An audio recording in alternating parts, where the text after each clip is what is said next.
बिहार सरकार द्वारा मातृ एवं शिशु स्वास्थ्य को सशक्त बनाने के उद्देश्य से शुरू की गई पहल के तहत अब प्रसव के पश्चात महिलाओं को जच्चा बच्चा किट उपलब्ध कराया जा रहा है। इस किट में जरूरी दवाइयों के साथ साथ पोषण युक्त आहार और साफ सफाई की सामग्रियां शामिल हैं, जिससे नवजात शिशु और माताओं को बेहतर देखभाल मिल सके। इसी योजना के अंतर्गत सोमवार को भागलपुर सदर अस्पताल में कई नवप्रसूता महिलाओं को ये किट प्रदान किया गया। कार्यक्रम में सदर अस्पताल प्रभारी डॉक्टर राजू कुमार और अस्पताल प्रबंधक आशुतोष कुमार ने महिलाओं को किट सौंपा और इसके महत्व की जानकारी दी। अस्पताल प्रभारी डॉक्टर राजू कुमार ने बताया कि यह योजना सरकार की जन स्वास्थ्य सेवाओं को मजबूत करने की दिशा में एक महत्वपूर्ण कदम है। इसके माध्यम से राज्य भर में प्रसव के बाद महिलाओं को समुचित पोषण और स्वास्थ्य सुविधाएं उपलब्ध कराई जा रही हैं। लाभान्वित महिला मुस्कान ने सरकार की इस पहल की सराहना की और कहा कि इससे ग्रामीण क्षेत्रों की महिलाओं को काफी सहूलियत मिलेगी। अच्छा लग रहा है और सरकार की तरफ से जो मिला है बेसन का लड्डू, घी और प्रोटीन और दवाइयाँ, अच्छा लग रहा है। कितना जरूरी है ये सेहत के लिए, बहुत अच्छा है। क्या कहिएगा अस्पताल प्रबंधन को? थैंक यू कहेंगे ये सब सहायता देने के लिए। क्या नाम हुआ आपका? मुस्कान कुमारी। कब भर्ती हुई थी? 2 तारीख को। 2 तारीख। कैसी व्यवस्थाएं सदर की कैसी है? अच्छा है, सब कुछ संतुष्ट है ना? हाँ, बहुत अच्छा है। भागलपुर में लोगों को मूलभूत सुविधाएं नहीं मिलने पर समस्याओं का सामना करने की शिकायत पर आज प्रत्यायुक्त विधान समिति के सभापति भागलपुर विधायक अजित शर्मा ने कई वार्डों का भ्रमण किया। भ्रमण के दौरान जिला प्रशासन के अधिकारियों, नगर निगम के अधिकारियों, स्मार्ट सिटी और बुडको के अधिकारी साथ रहे। सबसे पहले पूरी टीम बरारी मुसहरी पहुंची, जहां शहरी आवास का निरीक्षण किया, जो बदतर हालत में मिला, जहां जर्जर बिल्डिंग के नीचे लोग रह रहे हैं। हाल में बच्चे पर छत का प्लास्टर गिरा, इसकी शिकायत सुन अजित शर्मा ने अधिकारियों की जल्द भवनों को दुरुस्त करने का निर्देश दिया है। बरारी में सीढ़ी घाट का जायजा लिया। इसके बाद टीम वाटर ट्रीटमेंट प्लांट पहुंचे, जहां प्लांट का जायजा लिया गया। अधिकारियों ने जुलाई महीने से लोगों को पानी पहुंचाने का वादा किया है। वहीं बुडको द्वारा जगह जगह सड़क को काटकर छोड़ दिया गया है। उन सड़कों को जल्द से जल्द बनाने का निर्देश दिया गया। आवास बोर्ड का भी कर रहे हैं, जहाँ की देख रहे हैं कि लोग क्या हालत है दलित महादलितों का। बहुत स्थिति खराब है, गंभीर है। जो पहले भी मकान है वो भी जर्जर है, उससे छत टूटता है, बच्चे का पैर में चोट लगती है, हड्डी टूटता है। और अभी जो आया है ये पानी की समस्या जो पूरे शहर में है, ये लोग का सब स्ट्रक्चर तैयार है लेकिन लोग को पानी ही नहीं मिल रहा है। ये कहते हैं लैंड एक्विजिशन का कुछ प्रॉब्लम है। अगर ये इन्होंने जुलाई तक कहा है कि चालू करेंगे, लेकिन मुझे नहीं लगता जिस तरह से ये काम कर रहे हैं ये जुलाई तक भी चालू हो पाएगा। ये आज 14 वर्षों से ये काम चल रहा है, लेकिन आज तक ये लोग कर नहीं पाए। तो इसे डिरेक्शन करके देख रहे हैं कि जल्द से जल्द ये चालू हो। इन्होंने कहा है कि जुलाई तक चालू करके देखते हैं। प्रचंड गर्मी है, पानी की समस्या है चारों तरफ। जनता को सबसे पहले पानी ही चाहिए, उसके बाद ही कुछ चाहिए। इन लोगों को समझना होगा कि पानी जल्द से जल्द चालू करें, नहीं तो बहुत त्राहिमाम है पूरे शहर में। खास करके गरीबों को तो बहुत ही दिक्कत है, पानी पीने को नहीं मिलता। वो लोग 2-3 किलोमीटर से पानी ढोके लाते हैं। बुडको ने जो कनेक्शन देना था वो भी घर घर अभी नहीं दिया है।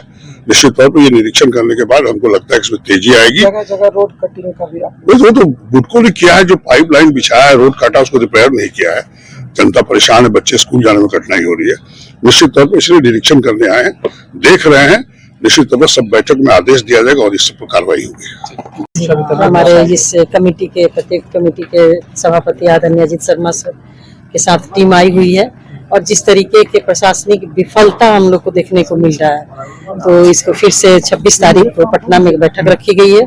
उसमें अधिकारियों को बुलाया जाएगा और जो भी कार्रवाई होगी, जो कार्रवाई होना चाहिए जिससे कि लोगों को पानी मिल सके, खासतौर से दलित समाज के लोगों के घर तक जल का पाइप नहीं पहुंचा है, रोड कटा हुआ है, उसका रिपेयर नहीं हुआ। तो ऐसा लग रहा है कि प्रशासनिक स्तर से बहुत शिथिलता बरती जा रही है। इन पे जो उचित कार्रवाई होगी हम लोग करेंगे।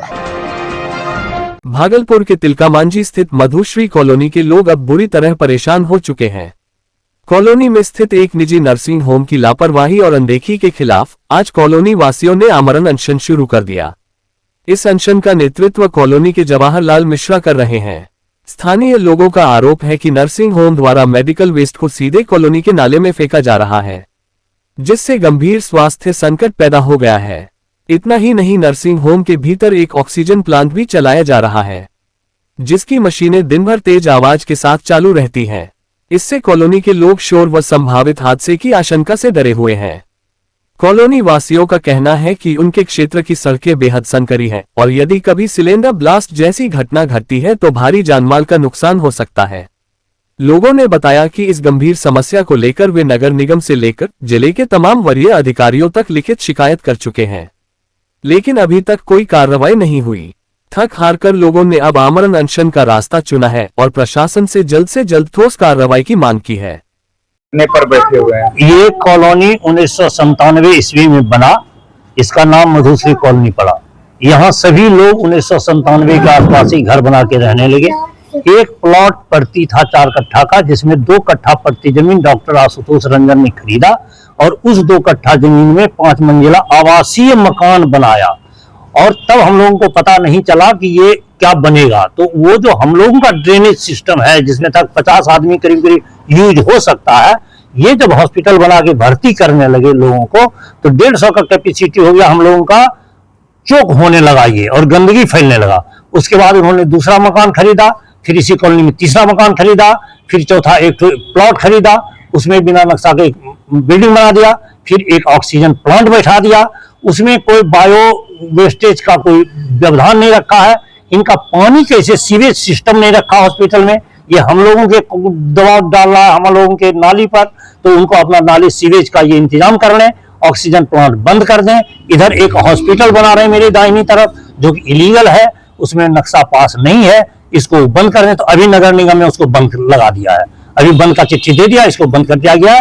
लेकिन हम लोगों के पास अभी बाकी है कि ड्रेनेज सिस्टम अपना करे, कचरा फेंकने वाला व्यवस्था ये अपना करे और ये ऑक्सीजन प्लांट बंद करे।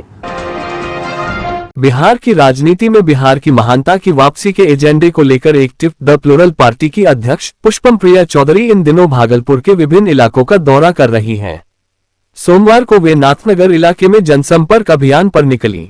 इससे पूर्व उन्होंने भागलपुर के एक निजी होटल में प्रेस वार्ता कर मुख्यमंत्री नीतीश कुमार, चिराग पासवान और प्रशांत किशोर समेत अन्य नेताओं पर तीखा हमला बोला। प्रशांत किशोर को निशाने पर लेते हुए उन्होंने कहा कि उनकी पार्टी डस्टबिन पार्टी है। वहीं चिराग पासवान को लेकर उन्होंने कहा वो 2020 से पहले भी सांसद थे, तब बिहार उन्हें नहीं बुला रहा था, आज सिर्फ बड़ी बड़ी बातें कर रहे हैं। पुष्पम प्रिया चौधरी ने आगे कहा कि बिहार की महानता कभी खत्म नहीं हो सकती। उन्होंने कहा बिहार कोई व्यक्ति नहीं है जो समाप्त हो जाए, बिहार आपसे, मुझसे और हम सबसे बड़ा है। ये 14 करोड़ जनसंख्या वाला राज्य है जिसकी महानता सिर्फ दब गई है। हमारी लड़ाई उसी दबे हुए गौरव को फिर से उजागर करने की है। बिहार चुनाव को लेकर पूछे गए सवाल पर उन्होंने कहा कि उनकी पार्टी आगामी विधानसभा चुनाव की पूरी तैयारी में है। हम 243 सीटों पर तैयारी कर रहे हैं। ये स्थिति पर निर्भर करेगा कि हम अकेले चुनाव लड़ते हैं या किसी से गठबंधन करते हैं। गठबंधन वही होगा जो हमारी पार्टी की विचारधारा और विजन को साझा करे। फिलहाल मुझे ऐसी कोई पार्टी नजर नहीं आती। हास्यास्पद लगता है मुझे थोड़ा इस बात पे दुख भी होता है। और हम एक चीज करने की कोशिश कर रहे हैं, आप भी जानते हैं वो चीज क्या है। बिहार में वो करने की कोशिश कर रहे हैं 2020 से कर रहे हैं जो आज तक नहीं हुआ था। चाहे राजनीति हो, उसमें एक अलग तरह की राजनीति की शुरुआत की, विकास की बातें की, पलायन रोकने की बातें की। आज वो सभी लोग वो बातें कर रहे हैं जिनकी वजह से ये सारी दिक्कतें हैं। क्या चिराग पासवान जी अभी नया आज ही आए हैं उनके पास? और हमें दुख इस बात का होता है कि आप सोचिए कि किसी को इतनी आसानी से, आसानी ही है ना, किसी को इतनी आसानी से एमपी का पद मिल जाता है अपने पिता की वजह से। देश के जो सबसे बड़े व्यक्तित्व हैं माननीय प्रधानमंत्री जी नरेंद्र मोदी जी, उनकी वजह से। और आप कुछ नहीं करते। आप बिहार को क्या नंबर 1 बनाएंगे? आप क्या अपनी कंस्टिट्यूएंसी को आज तक नंबर 1 बनाए हैं? आप रिपोर्ट कार्ड दीजिए, 365 डेज होते हैं एक साल में। आप कितने वर्षों से एमपी हैं और कितने दिन इन जगह पे गए? हमें उनसे व्यक्तिगत कोई दिक्कत नहीं। जो हम सबसे पीछे हैं पूरे देश में, जो असलियत है वो ये है कि हम 28वें नंबर पे हैं, सबसे पीछे हैं। उसको आगे लेके जाना है। आप युवा हैं, हम युवा हैं। युवाओं के मन में विचार आने की जरूरत है कि जिस दिन हम लोग मरेंगे उस दिन भी बिहार सबसे पीछे नहीं रहना चाहिए। यही विजन है।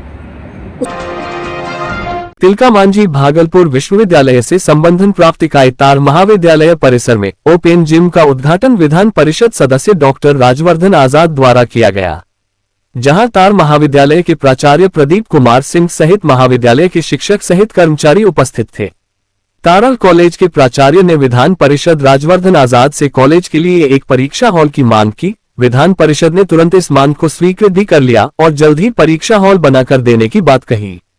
इसके पहले कॉलेज की एनसीसी के छात्राओं ने राजवर्धन आजाद का भव्य स्वागत किया। कार्यक्रम जिम दिया गया है महाविद्यालय को और यहाँ के बच्चे बच्चियाँ काफ़ी खुश हैं और आउटडोर जिम है। उसके लिए 2 घंटा जो हमारा रूटीन का है पठन पाठन का, इसके अतिरिक्त बच्चों को सुबह शाम उस जिम पर हम लोग भेजते हैं। उसका एक अलग एडमिशन लेकर के उसमें भेजते हैं। उसका एक फिजिकल इंस्ट्रक्टर है, वो देखते रहते हैं और उस पर बहुत खुश है। स्वास्थ्य के लिए और आगे के लिए हमारे युवकों को, चूँकि सब युवा वर्ग हैं, युवती हैं, उनके लिए यह बहुत ही अच्छा जो है माननीय हमारे विधान परिषद महोदय डॉक्टर राजवर्धन आजाद जी द्वारा दिया गया है। इस महाविद्यालय के लिए पहले भी इनके हमारे भागवत आजाद जब मंत्री थे, सांसद थे भागलपुर के, तो यहाँ एक बिल्डिंग दिया गया था 50,000 रुपये। उस समय हमारे दाता थे स्वर्गीय प्रताप बाबू। तिलका मांझी भागलपुर विश्वविद्यालय एक बार फिर विवादों में घिर गया है। विश्वविद्यालय परिसर आज अखाड़ा का रूप ले लिया, जब अखिल भारतीय विद्यार्थी परिषद के छात्र छात्राओं ने विश्वविद्यालय प्रशासन के खिलाफ जोरदार प्रदर्शन करते हुए कुलपति प्रोफेसर जवाहरलाल का पुतला दहन किया। प्रदर्शनकारी छात्र नेताओं ने विश्वविद्यालय प्रशासन पर गंभीर आरोप लगाए। उन्होंने कहा कि यह संस्थान अब शिक्षा का केंद्र नहीं बल्कि दलालों का अड्डा बन गया है। हर बार जांच कमेटी बनाई जाती है, लेकिन उन कमेटियों की रिपोर्ट कभी सार्वजनिक नहीं होती। इससे छात्रों में रोष बढ़ता जा रहा है। छात्र नेताओं ने कुलपति को चेतावनी देते हुए कहा कि यदि 24 घंटे के भीतर जांच कमेटी की रिपोर्ट सार्वजनिक नहीं की जाती है तो वे और उग्र आंदोलन करने को बाध्य होंगे। गौरतलब है कि हाल के दिनों में तिलका मांझी भागलपुर विश्वविद्यालय में एक छात्रा से 4,000 लेकर फर्जी अंकपत्र बनाने का मामला सामने आया था। जिस प्रकार से बीते 3 वर्षों का अगर कुलपति का कार्यकाल देखेंगे तो आपको पता चलेगा कि विश्वविद्यालय में विभिन्न घटनाएं घटी, लेकिन उसका जांच कमेटी बना। जांच कमेटी का कभी आज तक निष्पक्ष जांच रिपोर्ट नहीं आया। इस रिपोर्ट के पीछे क्या कारण है? ऐसे कई घटना अगर आप देखेंगे, टीएनबी कॉलेज में हमारे कार्यकर्ताओं के ऊपर मारपीट, उसके बाद 27 जनवरी को बनी कमेटी का अब तक रिपोर्ट नहीं आना, ये दुर्भाग्यपूर्ण है। अभी आपको पता होगा एशियन हिस्ट्री में किस तरह से छात्राओं के साथ घटना घटी, किस तरह से छात्राओं के साथ मैसेज करने का और विभिन्न घटना से एक शिक्षकों पर लगा आरोप, लेकिन अब तक उस पर कुलपति ने कोई निर्णय नहीं लिया। आज उस छात्रा को राजभवन तक का दरवाजा खटखटाना पड़ रहा है। कुलपति के कार्यकाल में, बीते 3 साल के कार्यकाल में ये परीक्षा विभाग और पूरा विश्वविद्यालय ये दलाली का अड्डा बना हुआ है और कुलपति के नाक के नीचे ये सब सारा हो रहा है और कुलपति को भी सारा चीज पता है। लेकिन जिस प्रकार से आज इसको ढकने के लिए कुलपति आज 3 साल में पहली बार ये दौरा करते हैं और उनको ये दिखता है कि परीक्षा विभाग में खिड़की नहीं है, पानी आता है। अगर ये कार्य वो पहले कर लिए रहते तो आज ये स्थिति विश्वविद्यालय की नहीं होती। नवगछिया पुलिस को एक बड़ी सफलता मिली है। हत्या, अपहरण और आर्म्स एक्ट जैसे गंभीर मामलों में वांछित और 25,000 रुपए का इनामी कुख्यात अपराधी बिट्टू यादव को गिरफ्तार कर लिया गया है। आरोपी पर करीब आधा दर्जन संगीन मामले दर्ज हैं और वह लंबे समय से फरार चल रहा था। गुप्त सूचना के आधार पर पुलिस की टीम ने मथुरापुर जहाज घाट के पास से बिट्टू यादव को दबोचा। गिरफ्तारी के वक्त उसके पास से देसी पिस्टल, 2 जिंदा कारतूस, 1 मोटरसाइकिल और 1 मोबाइल फोन बरामद किया गया। बिट्टू यादव की गिरफ्तारी नवगछिया पुलिस के लिए एक बड़ी कामयाबी मानी जा रही है। उसकी गिरफ्तारी के लिए नवगछिया पुलिस अधीक्षक के निर्देश पर विशेष टीम गठित की गई थी, जो लगातार विभिन्न ठिकानों पर छापेमारी कर रही थी। पुलिस रिकॉर्ड के अनुसार बिट्टू यादव पर नवगछिया, बखरी, नारायणपुर और भवानीपुर थानों में हत्या, अपहरण, गोलीबारी, आर्म्स एक्ट और बिहार मद्य निषेध कानून के तहत कई मामले दर्ज हैं।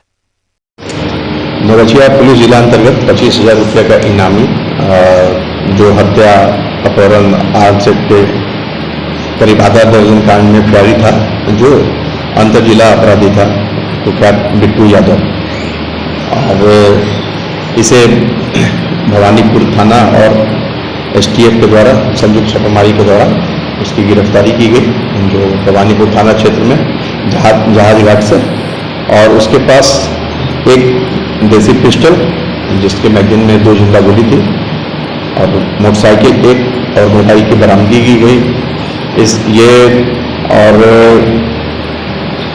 इसके आपराधिक इतिहास है, जो नौगछिया थाना कांड संकाय में भी वांटेड है अपहरण के केस में, सहरसा जिला के केस में भी और खगड़िया जिले के केस में भी वांछित रहा है, और इसके पास से आर्म्स की बरामदगी हुई है। इस संबंध में भवानीपुर थाना कांड संख्या 112/25 संबंधित आर्म्स एक्ट की धारा के अंतर्गत दर्ज किया गया है।